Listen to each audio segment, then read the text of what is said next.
Hello. So this video is going to be a part 2 to the video that I made about sinners last week, because I realized in that video I asked what is community, and then I never really answered it. But I do have an answer, not only to what is community, but I also have an answer to what is freedom. Big video, a lot of ground to cover. I want to start with kind of a broader statement, or like a broader proposition. If you think about the stories we think of as quintessentially about American culture, I think that they are stories fundamentally about the draining force of American capitalism. So if you think about The Great Gatsby, Citizen Kane, There Will Be Blood, all gangster movies ever, like the entire gangster genre, The Wolf of Wall Street, like the list is literally endless. The already wealthy are always portrayed as kind of inhuman. And then all of the rags to riches protagonists that are usually featured in these stories, they start out young and full of ambition and full of life. And then by the end, they're always like empty and alone. Spoiler alert for all these movies, sorry. So I think this is something that the American cultural subconscious knows about itself and has known about itself for at least 100 years, because The Great Gatsby came out in like 1920. It like knew about its own self-destructiveness. But to individuals, the American dream doesn't feel like a self-destructive thing because it's so seductive in its promise of belonging. But the American dream ultimately is a promise of belonging through assimilation. It says, if you just try hard enough, you could become one of us. You could have this life that you've always dreamed of. But in practice, this is demonstrated on the media that I talked about earlier. It means you are selling the parts of yourself that are interesting enough for someone to buy, and you're trying as hard as possible to sell those off. And then you're like carving off the rest. And ultimately, the dream does not lead to true freedom or true community, because it ultimately demands that you hollow yourself out in service of it. It requires you to become an object that's working at the behest of this like invisible force, trying to figure out how to make yourself marketable and purchasable and therefore valuable to this thing that is trying to instrumentalize you for its own purposes. I think this model can also be applied to pop culture. American pop culture is inherently vampiric. It works by kind of cannibalizing these new creations from usually marginalized subcultures, sanitizing and repackaging them until they could be sold to the masses. And there are so many examples of this. If you think about the way slang works, AAVE, words that are created by poor people of color, like queer people, trickle up into the mainstream, and then they become common parlance. And I'm also thinking about pop music, which we now think of as this extremely commercial, empty thing. If you look into the history of pop music, it actually is very rich. It started out with the Aretha Franklins and Tina Turners, and then you have Elton John and David Bowie. For a long time, it was like a really important form of expression for a lot of people. Because it got successfully co-opted by this force, our vision of pop music now is extremely removed from any history or any context.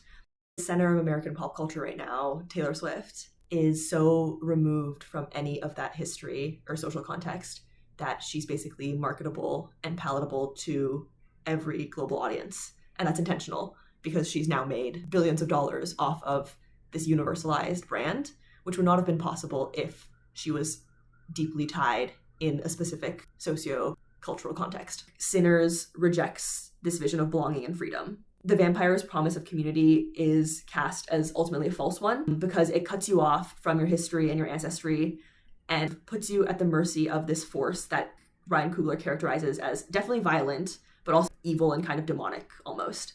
The draining force of vampirism in this case covets real culture and real art. Sammy's talent draws the vampires in, just as artistic talent has always drawn in the profiteers and the exploiters. We watch like any musical biopic ever, we know this, because they want to add his talent into the hive mind and then continue expanding. They want to contribute to this ever-expanding, always hungry social force.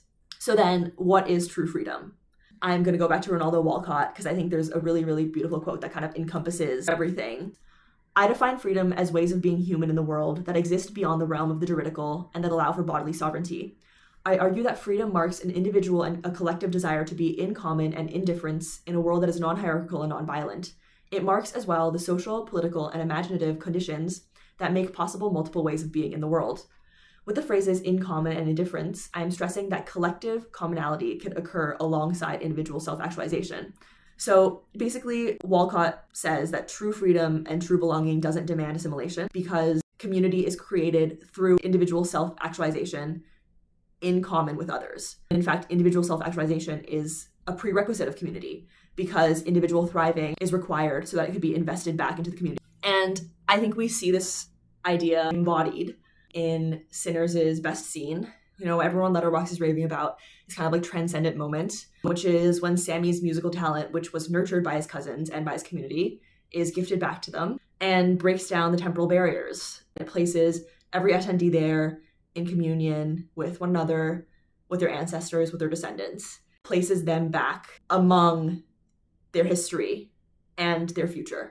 Unlike the assimilatory force, which seeks to strip you of history in order to expand, true community like places you back in your history so that you could feel like you're in communion with not just the people around you, but also everyone from the past who made it so that you could be here, and also everyone in the future who are only there because you exist now. There are a couple things here that I want to flag. And first is that this community is not along racial lines. It is predominantly Black people in the movie, but there is an Asian couple there, and there's like a white girl there.